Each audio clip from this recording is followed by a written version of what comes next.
जय हिंद साथियों, all exam topper education के यूट्यूब चैनल पे आप सभी का स्वागत है। साथियों, आज की इस पॉलिटी क्लास में हम लोग फंडामेंटल राइट्स के विषय में जानेंगे। आज का पहला लेक्चर, संविधान भाग 3 का पहला लेक्चर, आज हम लोग किसके बारे में जानेंगे? Fundamental rights.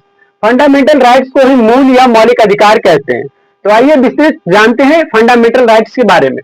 तो फंडामेंटल राइट्स को ही मूल या मौलिक अधिकार कहा जाता है। और ये कहां से? तो संविधान के भाग 3 में हम लोग किसके बारे में जानकारी देते हैं, किसके बारे में पढ़ते हैं? तो फंडामेंटल राइट्स के बारे में। और संविधान का भाग 3 जो है उसमें आर्टिकल 12 से लेकर 35 तक, आर्टिकल 12 से लेकर 35 तक जो है फंडामेंटल राइट्स के बारे में बताया गया है।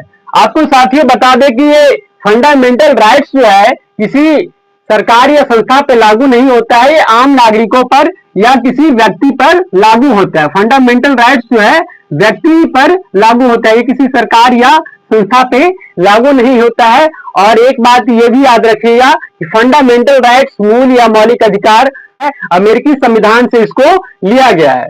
बता दें आपको जानकारी के लिए कि भारत के संविधान के भाग 3 को भारत का मैग्ना कार्टा कहा जाता है। क्या कहा जाता है साथियों? भारत के संविधान के भाग 3 को भारत का मैग्ना कार्टा कहा जाता है। पहला पॉइंट हमारा क्या है? समता का अधिकार। भारत का संविधान जो है भाग 3 में समता का अधिकार प्रदान करती है, जो हम अनुच्छेद 14 से लेकर 18 तक पढ़ते हैं। दूसरा हमारा क्या है? स्वतंत्रता का अधिकार। भारत का संविधान जो है भारत के प्रत्येक नागरिकों को स्वतंत्रता का अधिकार प्राप्त करती है, जिसके बारे में विस्तृत जानकारी हम लोग अनुच्छेद 19 से लेकर 22 तक पढ़ेंगे। जानकारी के बता दें कि भारत का संविधान जो है आम नागरिकों को, भारत के प्रत्येक नागरिकों को, भारत में रहने वाले सभी नागरिकों को स्वतंत्रता का अधिकार प्राप्त प्रदान करती है। तीसरा पॉइंट हमारा है शोषण के विरुद्ध अधिकार। तीसरा पॉइंट क्या है? शोषण के विरुद्ध अधिकार। भारतीय संविधान में इस बात का भी प्रावधान है कि आम नागरिकों को किसी सरकार या किसी संस्था द्वारा शोषण किया जाए, शोषित किया जाए, तो उसके विरुद्ध भी वह अपना अधिकार के तहत अपनी आवाज शासन या कानून के सामने रख सकती है। और इसके बारे में हम लोग विशेष जानकारी अनुच्छेद 23 और 24 में लेंगे। किसमें लेंगे? 23 और 24 में। ये क्या था? तीसरा पॉइंट हमारा शोषण के विरुद्ध अधिकार। और जानकारी के बता दें कि अधिकार, जितने भी अधिकार है, ये कानूनन अधिकार नहीं है, ये न्यायोचित अधिकार है। ये कौन सा अधिकार है? न्यायोचित अधिकार। चौथा है धर्म की स्वतंत्रता का अधिकार। भारत का संविधान भाग 3, संविधान के भाग 3 के तहत किस चीज का अधिकार हमें प्रदान करती है? तो धर्म की स्वतंत्रता का अधिकार। भारत का संविधान भारत के प्रत्येक नागरिकों को धर्म की स्वतंत्रता के अधिकार के तहत इस बात की खुली छूट देती है कि वह किसी भी धर्म, किसी भी जात, किसी भी संप्रदाय को मान सकता है, किसी भी संप्रदाय का होने का दावा कर सकता है, किसी भी धर्म को अपना सकता है। ये कौन कहता है? तो भारत के संविधान भाग 3 के तहत स्वतंत्रता का अधिकार, जो कि हम अनुच्छेद 25 से लेकर 28 तक इसके बारे में विस्तृत जानकारी लेंगे। पांचवा क्या है हमारा? संस्कृति और शिक्षा संबंधित अधिकार। भारत का संविधान भारत के प्रत्येक नागरिकों को संस्कृति और शिक्षा संबंधित अधिकार भी प्रदान करती है, जिसके बारे में विस्तृत जानकारी 29 और 30 में लेंगे। किसमें? अनुच्छेद 29 और 30 जो है भारत के आम नागरिकों को संस्कृति और शिक्षा से संबंधित अधिकार प्रदान करती है।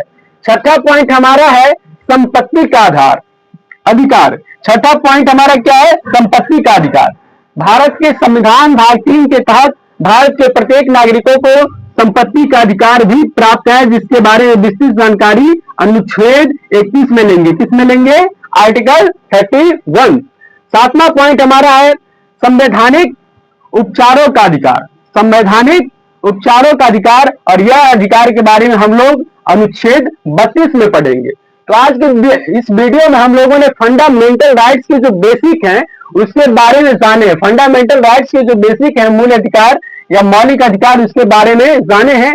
तो बस मेनली ये आप लोग याद रखिएगा कि फंडामेंटल राइट्स जो है वो किसी सरकार या संस्था पे लागू नहीं होती है, ये भारत के तमाम आम नागरिकों पर लागू होती है। भारत का संविधान जो है भाग 3 के तहत फंडामेंटल राइट्स में यह भी बताता है कि यह कानूनन अधिकार नहीं है, ये क्या है? न्यायोचित अधिकार है। और इसमें 7 अधिकार भारत के आम नागरिकों को प्राप्त है, जिसमें संविधान के भाग 3 में बताया गया कि भारत के प्रत्येक नागरिकों को समता का अधिकार, भारत के प्रत्येक नागरिकों को स्वतंत्रता का अधिकार, और तीसरा जो है शोषण के विरुद्ध अधिकार, चौथा जो है धर्म की स्वतंत्रता का अधिकार, पांचवा पॉइंट है हमारा संस्कृति और शिक्षा संबंधित अधिकार, छठा पॉइंट हमारा है संपत्ति का अधिकार, और सातवां पॉइंट है संवैधानिक उपचारों का अधिकार। ये सब कुछ जो है संविधान के भाग 3 के तहत भारत के प्रत्येक नागरिकों को प्रदान किया गया है। तो आज की इस वीडियो में हम लोगों ने फंडामेंटल राइट्स, मूल अधिकार या मौलिक अधिकार के बारे में बेसिक जाने हैं, और ये जो हमारे 7 अधिकार है इसमें विस्तृत जानकारी अलग टॉपिक पे हम लेकर आएंगे, अगले लेक्चर में लाएंगे। आपको वीडियो कैसा लगे इसके बारे में जानकारी दे, और कहीं भी कमी लगे वो भी कमेंट करें, और वीडियो को ज्यादा से ज्यादा शेयर करें। और अभी तक आप लोगों ने अगर हमारा यूट्यूब चैनल को सब्सक्राइब नहीं कराया तो प्लीज सब्सक्राइब कीजिए, ताकि नए नए वीडियो आप लोगों के साथ लेकर आते रहो। अभी तक के लिए बस इतना ही, मिलते हैं फिर अगले क्लास में।